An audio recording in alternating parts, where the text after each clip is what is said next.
Hi, this is John Gabrieli, and I'm talking to you on behalf of my collaborator, Peter Szolovits, and how we try to apply machine learning to important problems in clinical mental health in depression, bipolar disorder, and anxiety. And our goal was to use machine learning and artificial intelligence to improve prognosis and treatment selection for important problems in mental health. We know that mental health disability is a tremendous global burden in terms of human suffering and in terms of economics. We know that in the United States, depression is on the rise. In the last 10 years, there's been a 50% increase in depression in adolescents and young adults. And in the last 10 years in the United States, there's been a 100% increase in emergency room visits for children with suicide attempts or suicide ideation.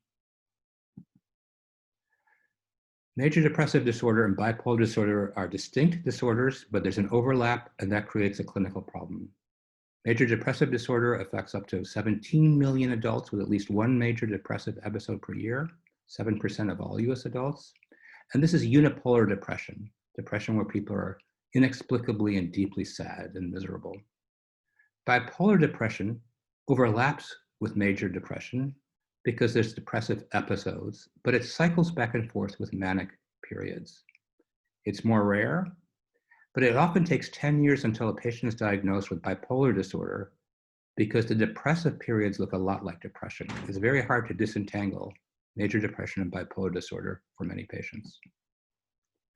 And this is especially true in childhood, where children often appear with depressive symptoms early on, but some percentage of those children transition from depression to bipolar disorder over the years to come. And this is a major clinical problem because antidepressant medications that help depression can seriously aggravate and make much worse bipolar disorder, leading to suicidality, criminality, and substance abuse. So our collaborators at Mass General Hospital have collected longitudinal information on children arriving with depressive symptoms, over 3,600 who became adolescents with bipolar 10 or 11 years later. And we asked, can machine learning AI analyses of clinical information predict which child with symptoms of depression converts to bipolar disorder? So we studied where there was complete data, 492 children who were recruited from 2 longitudinal cohorts. And we analyzed their data at baseline, and then we knew their outcome, their final diagnosis, 11 years later in these children longitudinally. About 45 of these children, about 10%, developed bipolar disorder over those 11 years. And what we found was that the typical clinical correlates, the things that often physicians look for in thinking about whether a child is likely to develop bipolar, are poor predictors. So if we look at family history, which is often taken as an indicator, the sensitivity is pretty low. And if we look at aggressive behaviors by parental reports, that sensitivity is even worse. And these are the 2 kinds of things about a patient behavior or history that are often considered by clinicians trying to think ahead which child will develop bipolar disorder. So we applied machine learning, extra trees specifically, to ask, could we predict at baseline which children with unipolar depression symptoms would develop bipolar disorder over the next decade? And as you can see, the prediction was quite good and much, much better than current clinical practice, leading to a sensitivity of over 80%, as opposed to the 20% or less by standard clinical analyses. So we think that this was a successful application of artificial intelligence and machine learning to considerably enhance the accuracy with which we can tell which child showing depressive symptoms will or will not develop bipolar disorder over the next decade. Now, after diagnosis and prognosis comes treatment.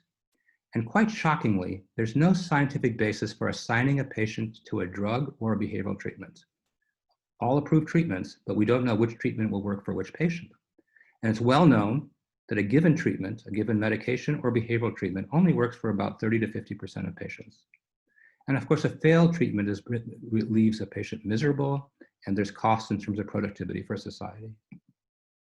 So we focused on social anxiety disorder, an excessive and unreasonable fear of social situations. In the United States, 15 million adults have that diagnosis. And it's a chronic disabling disorder associated with substantial impairment and decreased quality of life. There are two kinds of treatment for social anxiety disorder, either behavioral treatment or pharmacology, medicines. Both help about half of patients, but fail to help the other half. And there's no evidence at present which patient should get which kind of treatment. So we need to know better which patient should get which kind of treatment so they get the right kind of treatment that helps them be more healthy and happy. So we had access to data with 150 patients before and after they received cognitive behavioral therapy. The outcome of this, the measure of improvement, was their gain on a scale that's used in this field called the Szolovits Social Anxiety Scale. And what we asked is this: could we use machine learning to look at clinical data from these patients?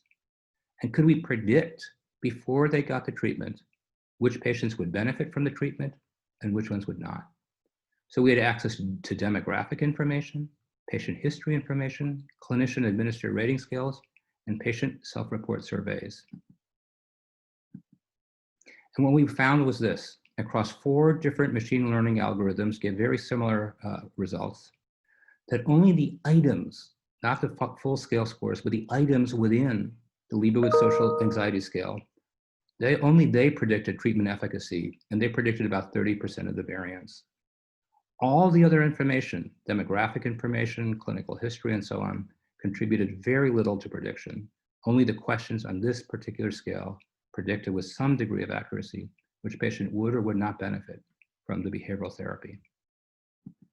So we think we've had some success in looking at critical issues in mental health: prognosis, who will develop bipolar disorder, treatment, who should get behavioral therapy. And we've improved the accuracy of knowing the prognosis and the treatment selection using machine learning and artificial intelligence. Thank you very much.